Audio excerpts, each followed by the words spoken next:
Murder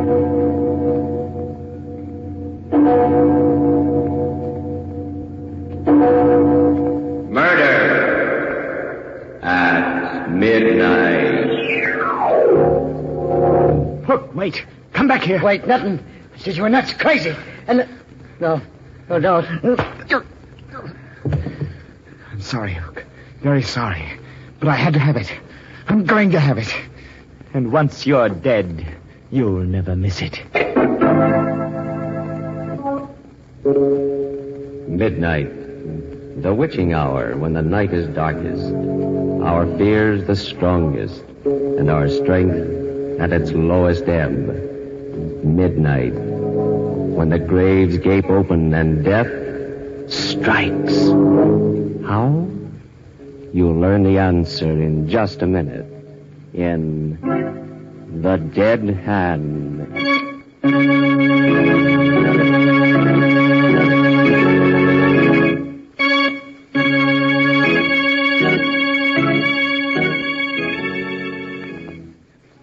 And now, Murder at Midnight. Tales of terror and retribution by one of radio's best-known mystery writers, Robert Newman. Its title, The Dead Hand.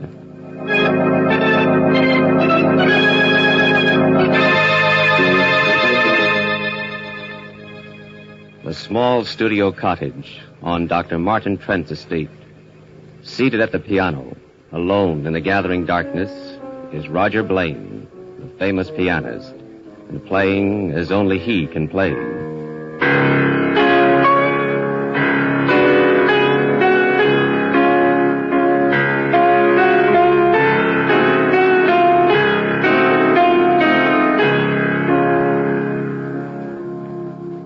Can't you hear me, Lorna?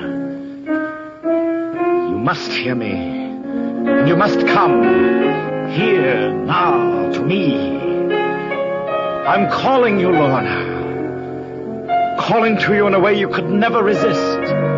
With my music, making your heart beat faster, your breath come quicker. Lorna. Hello, Roger. Am I disturbing you? Always, Lorna. Martin's out at the hospital, and I heard you playing, so... That's not why you came, Lorna. You came because I called you. Because you promised you'd come and give me your answer. What we talked about last night, my going away with you? Roger, I must have been mad. I don't know what got into me. Don't you, Lorna? This is what got into you. My music. Telling you things I never could tell you in words. Roger, stop. I can't think when you play like that. I can't leave him. He's my husband. I love him, respect him. Can you love a surgical instrument? Can you compare what you feel towards him with what you feel now, this minute? No, it is different. Roger, how can we? He's your friend. It was he that brought you here, gave you the cottage. And haven't I given him anything? Music like this. Music such as no one has ever heard before. Roger, Lorna, listen to me. To what I'm saying here. I love you. I need you. It was you who helped me find depths within myself I never knew existed. You've got to come away with me. You owe it to me. To yourself, to the world. Roger, you please. Want to. You know you want to. And you're going to. Roger, no, I can't. I tell you, You are. All right. Lorna. We can talk to Martin when he gets home tonight. Tell him. I think he'll No, Lorna, understand. there'll be no talking, no explaining. My car's outside and we're leaving right now.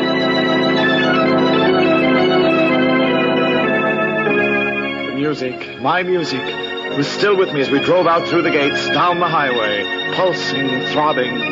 Yes, I could hear it, but could Lorna? I glanced at her sitting there beside me. Happy, dearest? What? I don't know, Roger. You don't know? Don't you realize what this means, Lorna? I'm playing better than I ever played before, and this is only the beginning. After my New York concert, South America, then Europe. Roger, are you sure you love me? Me as a person? Oh, what do you mean, Lorna? I know you've said you do, but whenever you've talked about it, Roger, about us, you've talked in terms of your music. Roger, are you sure that's not what you love? Well, of course I'm sure. If I didn't have my music, if I couldn't play, I don't think I could live. But it was you.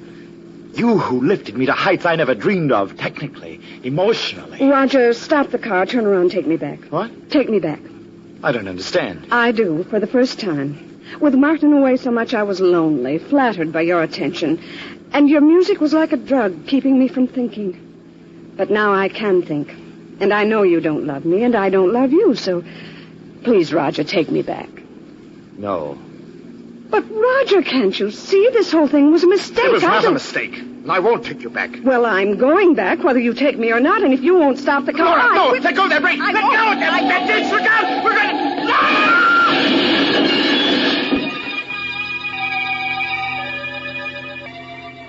When I opened my eyes, I was in a bare white room in a hospital. Standing next to the bed were Lorna and Martin. Hello, Roger. How are you feeling? What? I don't know. What happened?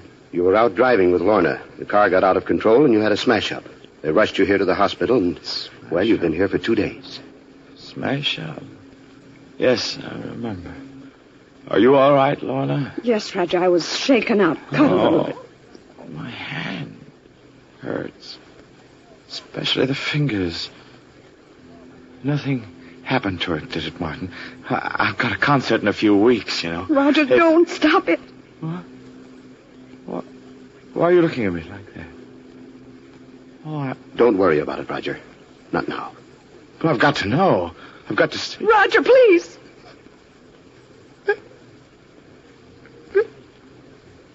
It's gone. Gone. My hand. My left hand. Martin. What did you do to me? Roger, I think you know how I feel about you, about your music. You've got to believe me when I tell you there was nothing I could do about it. Nothing. It was your hand or your life. My life? And what is my life without my music? It's nothing. Worse than nothing. A living death. Why didn't you let me die? Don't say that, Roger. We'll do anything we can. There must be something. Something? There's just one thing. You've got to get me another hand. We will, Roger. There have been some wonderful developments in prosthetics as a result of the war. I don't mean an artificial hand. I mean a real hand. What? Roger, you're mad. No, I'm not. You took my hand and you'll get me another one. We'll talk about it some other time. You think I'll forget about it, don't you? Don't you? Oh, I won't. I say I'm going to have another hand, and I will have one. And what's more, you're going to help me get it, do you hear? You're going to help me.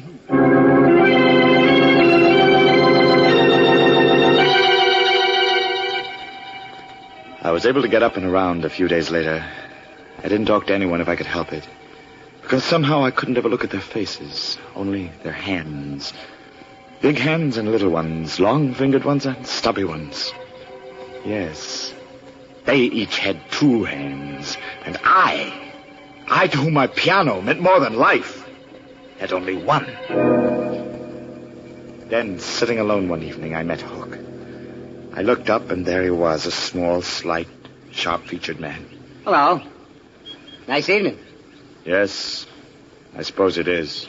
You mind if I sit down for a couple of minutes? No. I wouldn't usually bust in on anybody except that... Well, I'm getting out of here tomorrow, and I feel pretty good about it. Oh?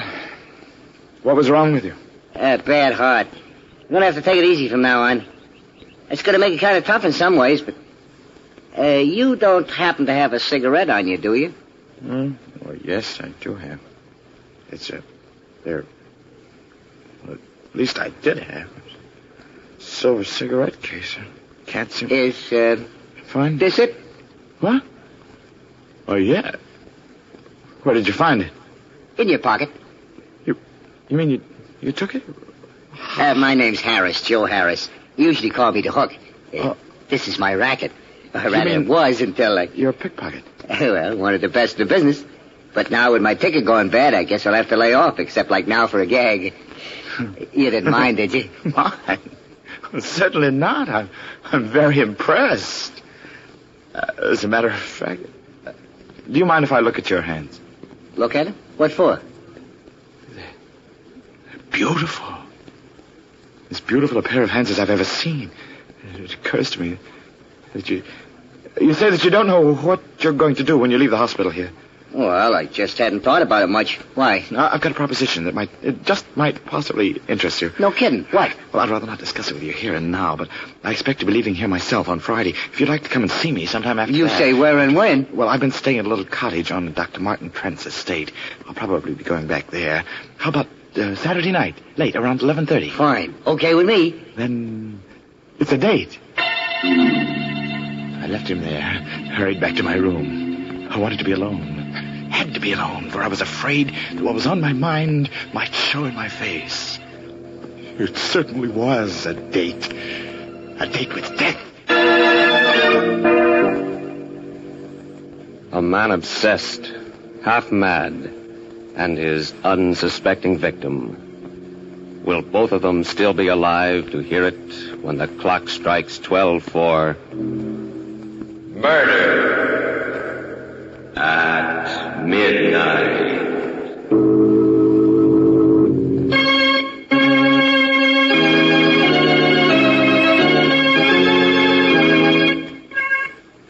And now, here is Roger Blaine to continue Murder at Midnight. I did leave the hospital on Friday, went back to the little studio cottage. By Saturday night, my arrangements were completed. They weren't very complicated. I made it clear to Lorna and Martin that I wanted to be alone, and I picked up a length of iron pipe. The pipe I hid inside the piano when I heard footsteps coming down the path. There was a knock on the door. Come in? Hi. Not too late, am I? No, you're not too late. Hey, pretty nice place you got here. Yes, it is quite nice. Sit down. Oh, thanks. Now, what's this here proposition you want to talk to me about? It's a very simple one. How would you like to make $10,000? What do I have to do? You don't have to do anything. Just sell me something. Your left hand. What? You're nuts. No, I'm serious. I've got the money right here in cash. I don't get it. I just don't understand. Look, I'm a musician. I'm a pianist.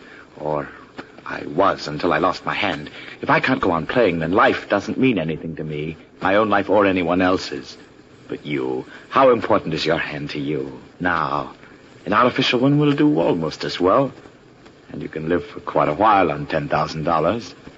You mean you really thought I'd sell you my hand? Let you cut it off? I'm getting out of here. Look, wait. Wait, nothing. I said you was nuts, but I didn't really think... What are you going to do with that? No, don't. You can't. Some way. Somehow I'll get you for this. I swear. I'm sorry, Hook. Very sorry. But I have to have it.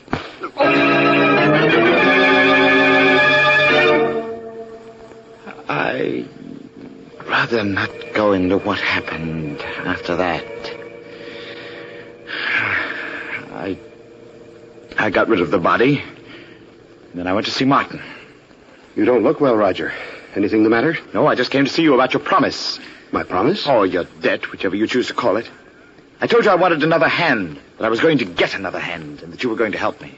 Well, now you can help me. What do you mean? Look in here, in this package. See? Good Lord. Where did you get this? It might be better if you didn't ask too many questions. I'm fighting for my life, for more than my life. You took my hand away from me. Well, now you can give me this one. You mean you honestly, seriously think that I can perform an operation of this sort, do a graft, and that after I'm finished, you'll be able to use the hand? Why not? Operations of this sort have been done, haven't they? With other parts of the body? The eye? The cornea, not the eye. And some nerve grafting has been done. But this... Look, Roger, I know what a shock this whole thing has been to you. Know it better than you. You're not a well man. A well man? I'm only half alive. And I'd rather be dead than go on living this way. But if I do die, I won't die alone. That's why I brought this along. Roger! A gun. Quick, easy, painless. If you won't do what I want, you die. And so does Lorna. Both of you, along with me. You don't give me very much choice. No. All right. You win. Get me to the hospital.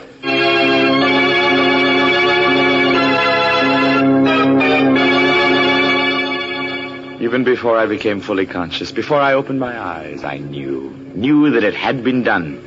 That it wasn't his hand anymore, but mine. And still, there was something wrong. I couldn't analyze what it was at first, but it was there. A feeling that something wasn't quite right. That perhaps it wasn't entirely my hand. I sat up. The hand was a mass of bandages, stiffened with splints. And inside the bandages... Careful, Roger. Don't touch them. Huh? Oh, Martin, I didn't see you. I've been here with you ever since last night. Last night? You mean I've been out that long? 24 hours? It was very important that you keep quiet. You've been under sedation. Oh, yes, of course. This isn't the hospital. No. I brought you home with me, back to the house. Oh. I thought it would be best for several reasons. Oh, that's very smart, Martin. We don't want any questions, do we? Not yet. You did do it, didn't you? What? Yes. I knew you would and could. And it's going to work. It is working. I can feel it. Please, Roger, you must be careful with that bandage. You can't touch it, move it, disturb it in any way. I won't, Martin. But I don't have to. I tell you, I can feel the fingers moving, even inside this. And in another week or so... We'll see. Yes, we'll see. Got a cigarette, Martin? Of course, I have it right. That's funny.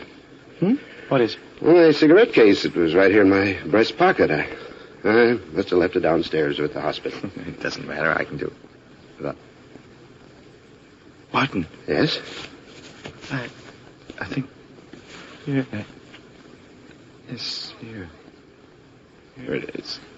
Under my pillow. What? How did it get there? I don't know. It must have fallen out when you bent over. But... No. Why are you looking like that? Because... I think I know how it did get under my pillow. What do you mean? When fingers learn something, special skill, they don't forget it, ever. Mine never have. Even when I'm not thinking of what I'm doing, they go on playing by themselves. These fingers here, they haven't forgotten either. You understand? I'm afraid Forget it. I'm awfully tired all of a sudden, Martin. Would you mind? No, Roger, I'd like you to get as much rest as possible. There's a friend of mine coming here tomorrow to see you.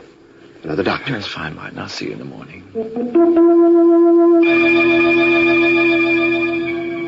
Yes, I was tired, but that wasn't why I asked Martin to go. It was because I wanted to be alone, because I had to be alone, because I knew now what it was that I'd only sensed before. The hand, Hook's hand, had a will of its own. It had picked Martin's pocket without my even being aware of it. I lay there alone in the darkness after Martin went, not touching the bandages, but flexing the fingers, forcing them to obey my will. I had to do that. I knew I had to do it because I suspected what might happen. And what did happen proved that I was right. I fell asleep finally. And while I was asleep, I dreamed. I dreamed I was walking down a dark, labyrinthine corridor somewhere under the earth. Then... A little closer, Roger. Huh? Just a little closer. Who's that?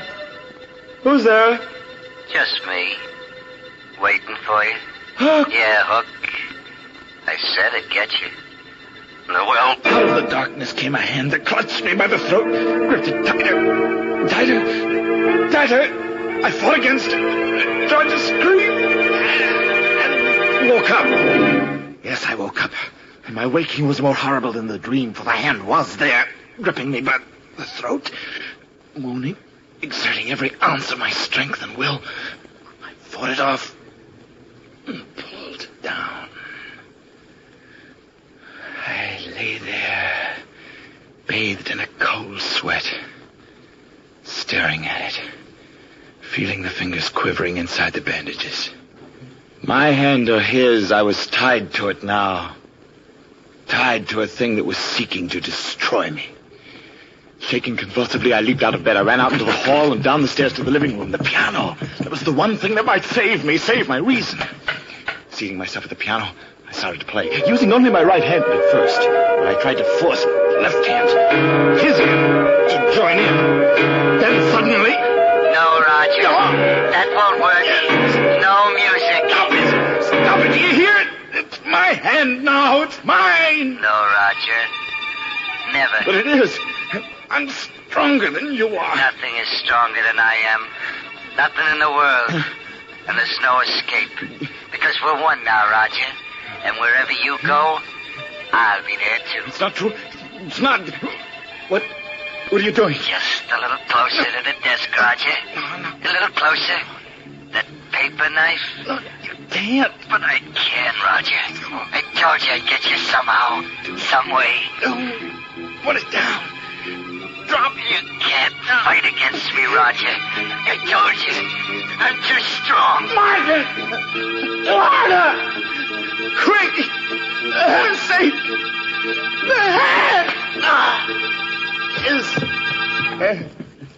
Where is he, Martin? The living room. I heard the piano and... Good Lord. Martin! He's dead. Why? How? He was saying something about a hand. He was in a completely psychotic state as a result of shock and a sense of guilt. The state psychiatrist was coming tomorrow to commit him. Oh, Martin. That hand he brought me wanted me to graft on. I don't know where he got it, but I suspect that was behind the whole thing. Behind it? Yes. Well, what do you mean? You don't really think I did graft it on, do you? Well, He was desperate, and I had to do something to quiet him. I splinted his left wrist, wrapped it in bandages, and told him not to touch them. But, Martin, that paper knife in his chest. Which hand is holding it? His right one, his good one. Yes. And still, in a way, it's possible that the dead hand, the one he was so concerned about, did guide it. Her eyes wide with awful comprehension, Lorna stares at her husband, then down at Roger Blaine's body as somewhere in the silent house, a clock starts chiming for murder at midnight.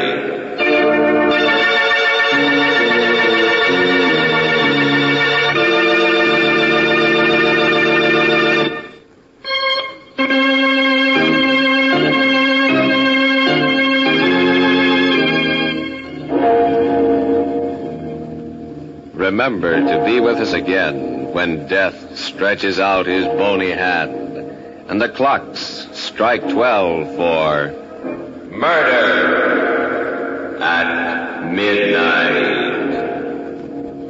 With music by Charles Paul, Murder at Midnight is directed by Anton M. Leader.